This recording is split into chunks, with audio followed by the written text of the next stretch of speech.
जादुई पत्थर का सिलबट्टा। आ आए मेरा हाथ। जितना भी अपने हाथ पैर बचाकर काम करूं फिर भी चोट लग ही जाती है। आई। इतना बोलकर श्याम एक कपड़े का टुकड़ा लेकर अपने हाथ पर बांध देता है और उसके बाद फिर से पत्थर तोड़ने लगता है। शाम होते ही श्याम को उसके दिन भर की दिहाड़ी मिलती है, जिसे लेकर वो अपने घर जाता है। पापा आ गए, पापा आ गए। हमारी चॉकलेट कहाँ है? आपने कहा था कि आज शाम को आते हुए आप हमारे लिए चॉकलेट लेकर आएंगे। बच्चों, आज भी तुम्हारे पापा की बहुत कम कमाई हो पाई है, इसलिए मैं तुम्हारे लिए चॉकलेट नहीं ला पाया, लेकिन मैं वादा करता हूं कल तुम्हारे लिए जरूर चॉकलेट लेकर आऊंगा। अपने पिता की बात सुन रवि और ऋतु दोनों उदास हो जाते हैं और फिर बिना कुछ कहे वहां से चले जाते हैं। ये क्या जी, आज फिर आपके हाथ पर चोट लग गई? ये चोट तो काफी गहरी लग रही है। आपने इसे डॉक्टर को दिखाया? रोज रोज अगर डॉक्टर को मैं अपनी चोट ही दिखाता रहा तो सारे के सारे पैसे तो दवाइयों में ही चले जाएंगे। मैं किसी बड़ी सी कंपनी में कर्मचारी तो नहीं हूं जो आराम से अपनी सीट पर बैठा बैठा काम करूंगा। हर एक मजदूर हूं, पहाड़ों पर पत्थर तोड़ के 2 वक्त की रोटी कमाता हूं। इसमें तो चोट लगना जाहिर है। शाम की बात सुन कीर्ति रोते हुए चूल्हे के पास जाती है और सबके लिए खाना परोसती है, जिसके बाद सारा परिवार रूखा सूखा खाकर ही आधे भरे पेट के साथ सो जाता है। सुबह होते ही शाम पहाड़ों पर पत्थर तोड़ने के लिए चला जाता है। वहीं कीर्ति दूसरों के घरों में काम करने के लिए चली जाती है। जरा जल्दी जल्दी हाथ चला। हाथों में क्या मेहंदी लगी है जो इतने धीरे धीरे बर्तन धो रही है? मालकिन, क्या मुझे मेरी तनख्वाह में से कुछ पैसे मिल सकते हैं?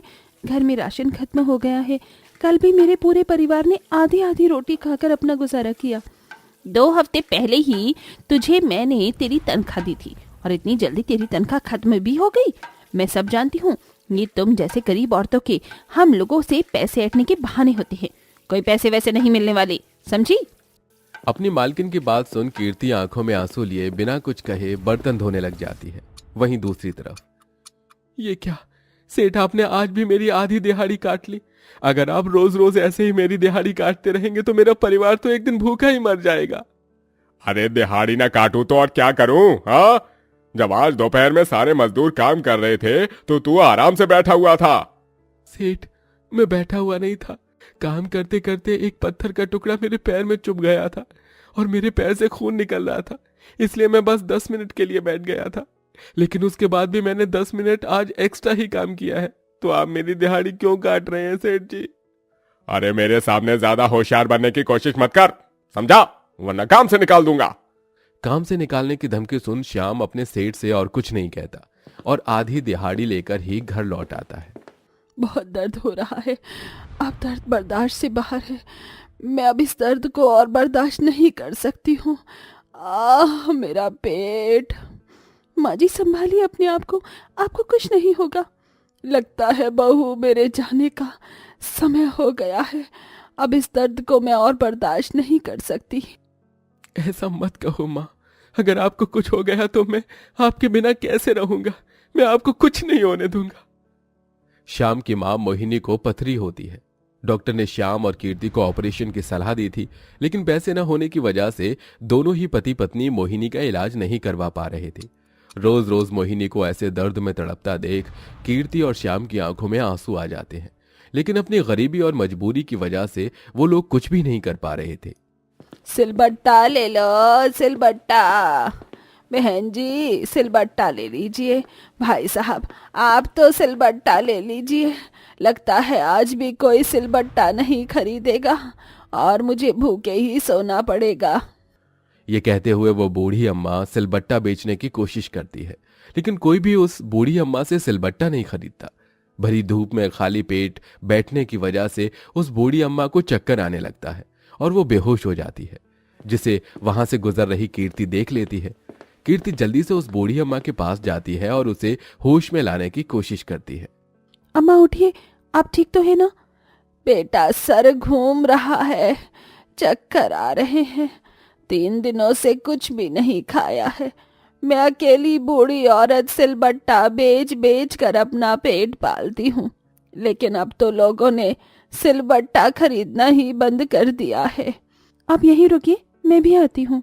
कीर्ति जल्दी से अपनी घर दौड़ती हुई जाती है और घर में रखी प्याज और रोटी लेकर उस बूढ़ी अम्मा के पास आती है।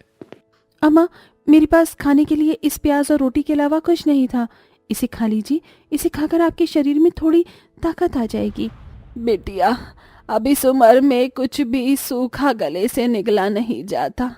मेरे पास ये 2-4 हरी मिर्च और धनिया है, इन्हें तू इस सिलबट्टे पर पीस कर मेरे लिए चटनी बना दे। कीर्ति जल्दी से हरी मिर्च और धनिया सिलबट्टे पर पीसती है और चटनी बनाकर उस बूढ़ी अम्मा को दे देती है, जिसके बाद वो बूढ़ी अम्मा पेट भरकर रोटी प्याज और चटनी खाती है। वहीं कीर्ति भी अपने घर आ जाती है। वो बूढ़ी अम्मा कीर्ति के घर से थोड़ी ही दूरी पर सिलबट्टा बेचती थी, जिसके चलते जब भी उस बूढ़ी अम्मा को जब भी प्यास लगती तो वो कीर्ति के घर पर पानी मांगने के लिए आ जाया करती। ऐसे ही समय गुजरता रहता है और एक दिन, बिटिया, घर में कोई है क्या? अरे अम्मा, आप आइए आइए। बेटा, आज भी किसी ने सिलबट्टा नहीं खरीदा। कल रात से मैंने कुछ नहीं खाया है, कुछ खाने को मिलेगा क्या? घर में तो सिर्फ एक रोटी और थोड़ी सी सब्जी बची है, वो भी मैंने मेरे लिए रखी थी। मैं तो एक समय की भूख बर्दाश्त कर सकती हूँ, लेकिन अम्मा कैसे करेंगी? एक काम करती हूँ, इन्हें ही वो सब्जी और रोटी लाकर दे देती हूँ। कीर्ति उस बूढ़ी अम्मा को अपने हिस्से की रोटी सब्जी लाकर दे देती है और बूढ़ी अम्मा रोटी सब्जी को खा लेती है। बिटिया, तूने मेरी इतनी बार मदद की है, इसके बदले मैं तुझे कभी भी कुछ नहीं दे पाई। तुझे देने के लिए मेरे पास इस सिलबट्टे के अलावा और कुछ भी नहीं है। तू ये सिलबट्टा रख ले। लेकिन अम्मा, मैं सिलबट्टे का क्या करूँगी? तू भी तो मेरे तरह गरीब है। अगर किसी दिन तेरे घर में सब्जी नहीं हुई तो तू इस पर चटनी पीस कर खा लियो। वो बूढ़ी अम्मा कीर्ति को सिलबट्टा देकर वहां से चली जाती है और ऐसे ही एक हफ्ता गुजर जाता है। पकाने के लिए कुछ भी नहीं है, थोड़ा सा आटा रखा है, उसे ही गूंद कर रोटियां डाल दूंगी। साथ में मूंगफली की चटनी बना देती हूँ। थोड़ी सी मूंगफली रखी हुई है, आज उन बूढ़ी अम्मा का दिया हुआ सिलबट्टा मेरी चटनी बनाने के काम आएगा। कीर्ति उस सिलबट्टे पर मूंगफली और थोड़े बहुत मसाले डालकर उसे पीसने लगती है। जैसे ही कीर्ति सिलबट्टे पर चटनी पीसती है तो एक चम्मच की रोशनी के साथ बहुत सारी चटनी सिलबट्टे में से निकलने लगती है, जिसे देख कीर्ति काफी डर जाती है। हे भगवान, ये क्या है? इस सिलबट्टे में से बहुत सारी चटनी निकली जा रही है और रुक ही नहीं रही। अब मैं क्या करूं? कीर्ति इससे पहले कुछ समझ पाती कि कीर्ति की नजर अपने सामने पड़े एक लाल कपड़े पर जाती है, जिसे देखकर वो डर के मारे उस सिलबट्टे पर डाल देती है। सिलबट्टे पर लाल कपड़ा पड़ते ही सिर्फ सिलबट्टे में से बहुत सारी चटनी निकलना बंद हो जाती है। श्याम जैसे ही घर पर आता है, कीर्ति उसे इन सब चीजों के बारे में बताती है। क्या जो तुम कह रही हो वो सच है? अरे मुझे तो यकीन ही नहीं हो रहा है। अपने पति को यकीन न करने पर कीर्ति फिर से वो सिलबट्टा घिसना शुरू कर देती है और देखते ही देखते उसमें से गेहूं के दाने और चावल निकलने लगते हैं। अरे ये तो चमत्कार है कीर्ति, हम इन गेहूं और चावल को बेचकर 2 वक्त की रोटी खा सकते हैं। लगता है भगवान ने हमारी सुन ली। वो बूढ़ी अम्मा इंसानी रूप में कोई फरिश्ता थी। जब से उन्होंने मुझे ये सिलबट्टा दिया है तब से वो मुझे कहीं पर दिखी भी नहीं। अब कीर्ति उस सिलबट्टे की मदद से जितना चाहे उतना गेहूं और चावल निकालती है और उसे ले जाकर श्याम के साथ बाजार में गरीब लोगों को सस्ते दामों पर बेचती है। बहन जी, आपका बहुत बहुत धन्यवाद। आप इतने सस्ते दामों में हम गरीबों को राशन दे रहे हैं। इतने सस्ते दामों में तो सरकार भी हमें राशन नहीं देती। अरे भगवान भला करे, आज आपकी बदौलत इस राशन को खरीद कर हम लोग पेट भर कर खाना खा सकते हैं। अब हमारा परिवार आधा पेट खाकर कभी भी नहीं सोएगा। ज़रूरतमंद लोगों की मदद करके दिल को कितना सुकून मिलता है ना। मैं तो बहुत ज़्यादा खुश हूँ कि भगवान ने हमें इस काबिल समझा कि हम अपने साथ साथ गरीबों की भी मदद कर सकते हैं। कीर्ति और श्याम सिलबट्टे की मदद से अपनी खुद की एक राशन की दुकान खोल लेते हैं, जिसमें वो कम दामों में गरीब लोगों को राशन देते हैं और समय बीतने के साथ साथ अब उनके परिवार की हालत भी ठीक होने लगती है। साथ ही साथ अब वो लोग मोहिनी का भी इलाज करवा लेते हैं, जिससे अब मोहिनी बिल्कुल पहले की तरह ठीक हो जाती है। श्याम, मैं सोच रही थी कि भगवान की बदौलत अब हमारे पास सब कुछ है, तो क्यों ना हम अब ये जादुई सिलबट्टा किसी जरूरतमंद को दे दें। सही कहा तुमने कीर्ति, अब हमारी तरह ही कोई जरूरतमंद इस सिलबट्टे की मदद से अपनी जरूरत को पूरा कर सकेगा।